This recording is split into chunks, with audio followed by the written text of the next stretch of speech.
everyone, welcome back to this channel. In this video, I'm going to show you how to add explosion effect in CapCut apps. Now let's get started. First, open your CapCut apps and add the video that you want to edit. And after this, if you want to add explosion effect, so you just click on the effect at the bottom and then click on the video effect. And at the menu, you can swipe until you can see comic.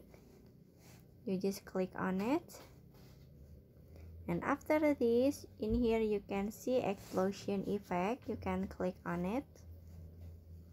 And then click check icon in here.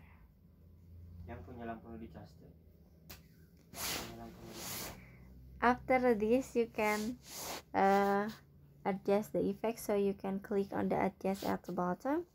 You can adjust for the speed, and after this you can click check icon at the bottom.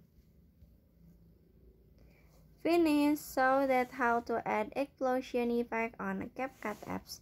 I hope you found this video to be helpful. If you enjoyed the content, please consider like, comment, and subscribe down below. Bye bye.